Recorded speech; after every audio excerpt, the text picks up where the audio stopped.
Alright, so today we're going to assemble a sewer tile tray with all of our pieces out and ready.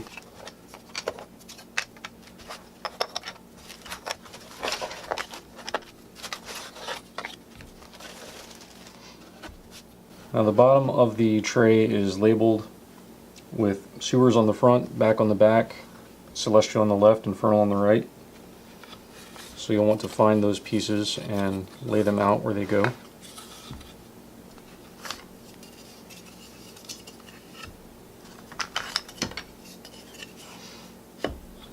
And again, labels like this will be covered up once the piece is assembled, so that'll help you figure out how to orient them.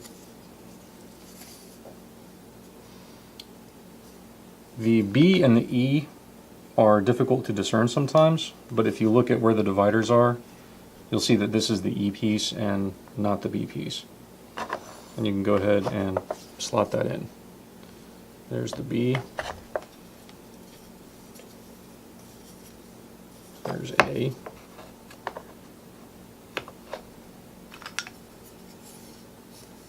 There's D.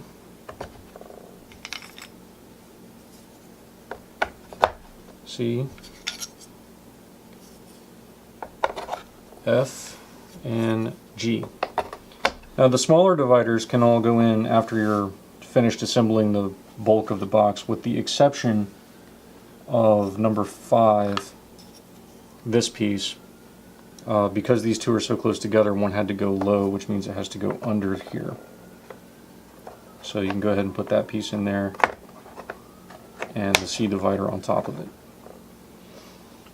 So the next step will be to attach the front and the back pieces. It's tricky because there are so many dividers that have to slot in at the same time. It can be a little frustrating, but if you remain patient, you will get it done. It may be helpful to take it out of the slot on the bottom and put it into the slot on the side to begin with.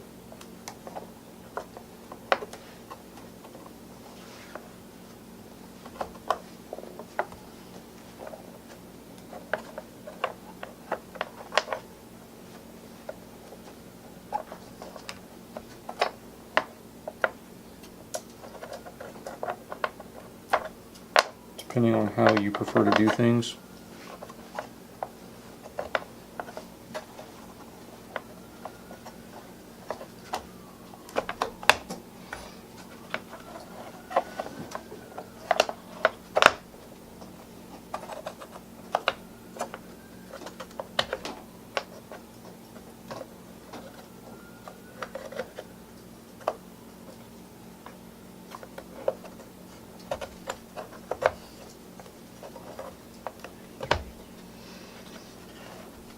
So then we move on to the back piece.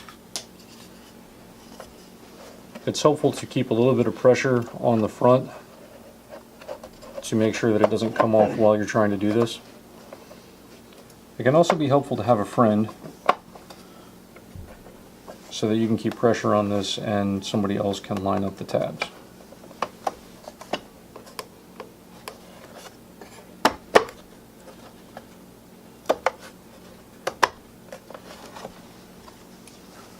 Once it's on, you move on to the sides.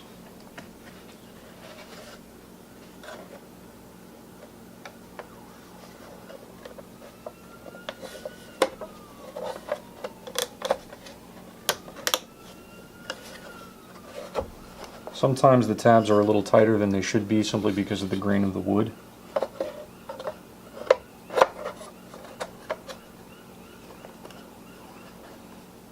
And then once all that's together, then you put in your dividers.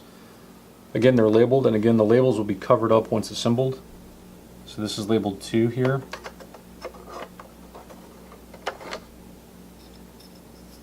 This one is 10.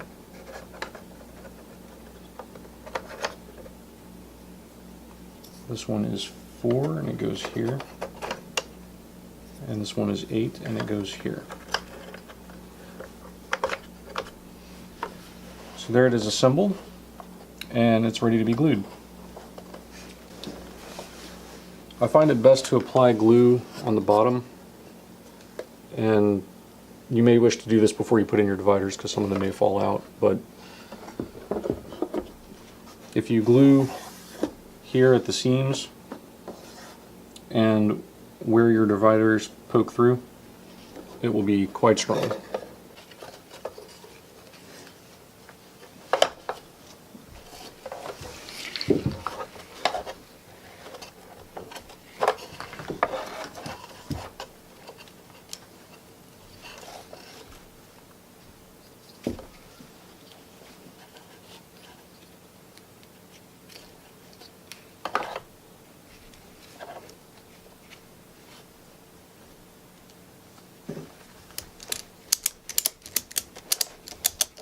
And tighten it down.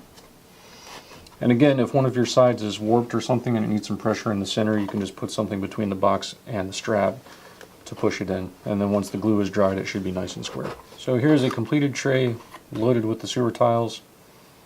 There is some extra space along the sides. You can use that to store the grates or some rats or whatever, you know, sewer stuff you want to put in there. But it holds one monster sewer set. These are labeled to tell you how many pieces are in each area and how they're oriented.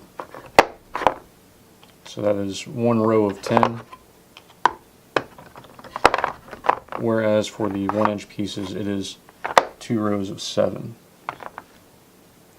But that's to help you know how to pack them and also so that you can tell if you are missing pieces.